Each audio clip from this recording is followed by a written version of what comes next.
जुलाई 19, 1976 society general bank, जो कि France की नाइस सिटी में स्थित थी, ये बैंक दुनिया के सबसे सुरक्षित बैंकों में से एक मानी जाती थी और इस बैंक का वॉल्ट आज तक का सबसे मजबूत वॉल्ट माना जाता था। सुबह हो चुकी थी, मंडे का दिन था। सभी बैंक स्टाफ मेंबर अपने अपने कामों पर पहुंचने लगे थे। हर रोज की तरह बैंक स्टाफ ने इस वॉल्ट के दरवाजे को खोलने की कोशिश की।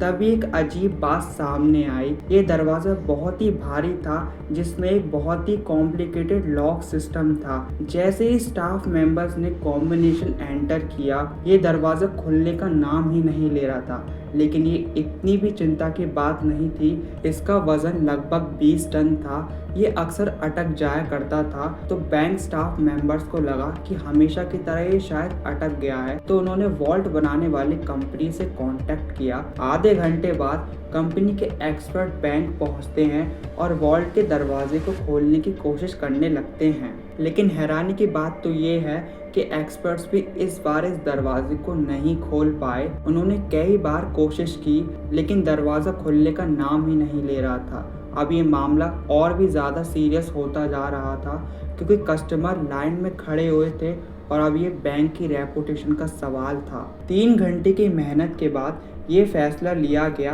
कि वॉल्ट की दीवार में एक छोटा छेद किया जाए, ताकि ये देखा जा सके कि आखिर प्रॉब्लम क्या है।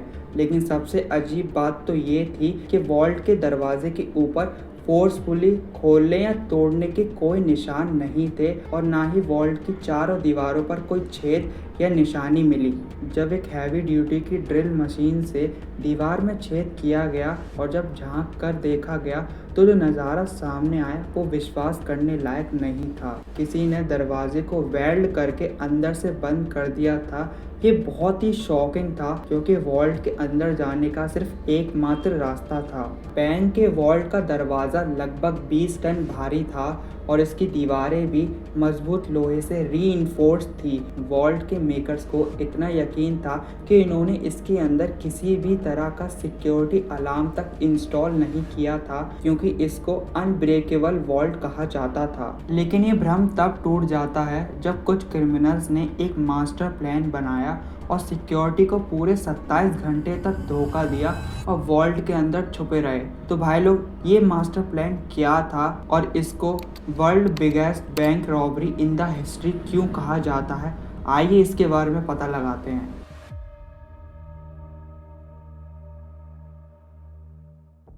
वॉल्ट के अंदर कोई भी रोशनी का सोर्स नहीं था और ना ही कोई खिड़की, मतलब ये अंदर से एंटर करना नामुमकिन था।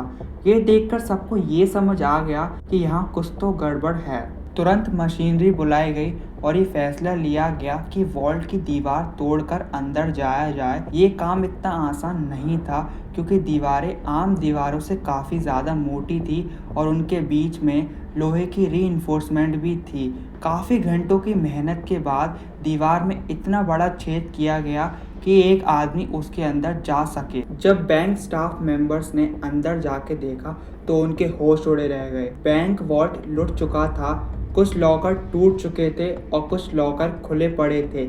लेकिन सबसे अजीब बात तो ये थी कि वॉल्ट की दीवार पर स्प्रे पेंट से एक मैसेज लिखा गया था फ्रेंच भाषा में, जिसकी इंग्लिश ट्रांसलेशन थी without arms, without hate, without violence. यानी इस सब के बिना उन्होंने बैंक वॉल्ट को लूट लिया था। बैंक स्टाफ मेंबर्स इस सदमे से उभर ही रहे थे कि उनकी नज़र वॉल्ट के फ्लोर के नीचे एक सुरंग पर पड़ी और तब तक पुलिस भी बैंक में पहुंच चुकी थी। इन्वेस्टिगेशन में सामने आया कि चोरों ने 4000 सेफ डिपॉजिट में से 400 तोड़ दिए थे और वहां से ढेर सारा पैसा, सोना और वैल्यूएबल आइटम्स लेके वहां से भाग चुके थे। जो सुरंग उन्होंने बनाई थी वो सीधा सिटी की सबसे बड़ी अंडरग्राउंड सीवर सिस्टम तक जा रही थी। पुलिस को सीवर लाइन में बहुत सारे सबूत मिले, जिनमें टूल्स और 27 गैस सिलेंडर भी थे, जिसका इस्तेमाल करके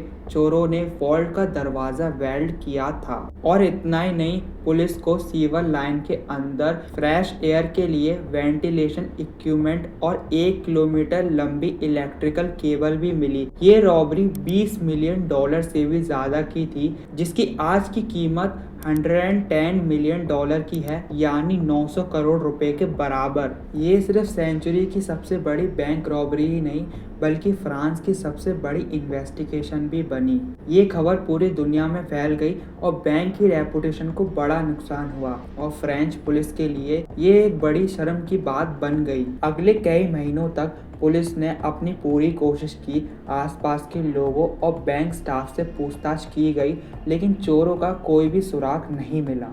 फिर 3 महीने बाद अक्टूबर 1976 में पुलिस को एक बड़ी लीड मिलती है। एक गैंग मेंबर पकड़ा गया था और सबसे अजीब बात तो ये थी कि उसकी खुद की गर्लफ्रेंड ने उसकी पोल खोल दी थी। शुरुआत में तो वो पुलिस के सामने मानने को तैयार ही नहीं था, लेकिन जब पुलिस ने उससे सख्ती से पूछताछ की तो उसने पूरे गैंग का नाम बता दिया। लेकिन सबसे ज़्यादा चौंकाने वाली बात तो ये थी कि ये गैंग सिर्फ छोटी मोटी चोरी के लिए जानी जाती थी। पुलिस को यकीन नहीं हो रहा था कि इतनी बड़ी बैंक रॉबरी इन लोगों की बस की बात है, लेकिन असल मास्टरमाइंड तो कोई और ही था इन लोगों के पीछे। इंटेरोगेशन के दौरान गैंग मेंबर्स ने पुलिस को एक नाम बताया जो उनके मुताबिक इस चोरी का असल मास्टरमाइंड था, और इस शख्स का नाम था एल्बर्ट स्पैजियरी, जो असल में एक फोटोग्राफर था। जब पुलिस ने उसे गिरफ्तार किया तो वो कहीं से भी क्रिमिनल नहीं लग रहा था। सादा कपड़े, सादगी से भरी जिंदगी और शहर के बाहर एक आम घर में रहने वाला इंसान। जब पुलिस ने एल्बर्ट के पड़ोसियों से पूछताछ की तो सभी ने उसे एक सीधा सादा फोटोग्राफर बताया जो अपने काम से काम रखता था। लेकिन पुलिस जो एल्बर्ट के बारे में सोच रही थी वो रियलिटी बिल्कुल अलग थी। जैसे ही एल्बर्ट से पूछा गया उसने तुरंत कन्फेस कर लिया, इस रॉबरी का असल मास्टरमाइंड वही था। अब पुलिस को लग रहा था कि ये केस सॉल्व हो चुका है, लेकिन ये तो सिर्फ शुरुआत थी। अब एल्बर्ट ने बताना शुरू किया कि उसने इस प्लान को इतना सिस्टमेटिकली कैसे एग्जीक्यूट किया। एल्बर्ट ने बताया कि उसने पहले से ही इसी बैंक में एक लॉकर ले लिया था। वॉल्ट के अंदर जाने के बहाने उसने हर एक चीज की फोटो कैप्चर कर ली थी। वॉल्ट के अंदर कोई सिक्योरिटी अलार्म है या नहीं, ये पता करने के लिए उसने अपने वॉल्ट के अंदर एक अलार्म क्लॉक रखी, जिसका उसने टाइम आधी रात को सेट किया। जब अलार्म क्लॉक बजी तो कोई भी सिक्योरिटी अलार्म नहीं बजा, जिससे ये कंफर्म हुआ कि बैंक के वॉल्ट के अंदर कोई भी सिक्योरिटी अलार्म इंस्टॉल तक नहीं किया गया है। फिर उसने एक इंजीनियर का भेष बदल कर गवर्नमेंट ऑफिस से एक मैप निकलवाया। उस मैप को देखकर उसने सीवर लाइन की लोकेशन समझी तो उसने डिसाइड किया कि वहां से अगर 26 फुट नीचे एक सुरंग खोदी जाए तो सीधा बैंक के वॉल्ट तक पहुंचा जा सकता है। ये काम बहुत मुश्किल था, लेकिन एल्बर्ट ने हर एक चीज़ को बारीकी और सिस्टमेटिकली प्लान किया था ताकि वो बिना किसी दिक्कत के सुरंग खोद सके। ये काम बिना मशीनरी के किया गया था, इसलिए उन्हें सुरंग खोदने में 2 महीने लग गए।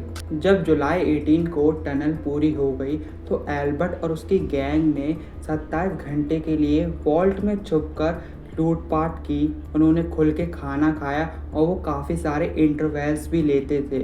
और फिर उन्होंने स्प्रे पेंट से वो मैसेज लिखा दीवार पर जो मैंने आपको पहले बताया था। चोरी करने के बाद एल्बर्ट ने पुलिस को कन्फेशन दिया और उसने पूरी तरीके से अपने क्राइम को कबूल कर लिया था कोर्ट में। लेकिन जब जज ने मैप को समझने की कोशिश की तभी एल्बर्ट ने भागने की भी कोशिश की और वो सक्सेसफुल भी हुआ। वो विंडो से कूद गया और जो मैप एल्बर्ट ने जज को दिया था वो उसका सबसे बड़ा प्लान था आज तक का, और आज तक एल्बर्ट का कोई भी पता नहीं चल सका है। एल्बर्ट स्पैजरी का मिस्टीरियस एस्केप और जो बड़ी रॉबरी उसने प्लान की थी वो दुनिया भर में फैसिनेशन का सब्जेक्ट बन गई। वो न सिर्फ केयरफुली प्लान थी बल्कि प्रिसाइसली एग्जीक्यूट भी की गई थी।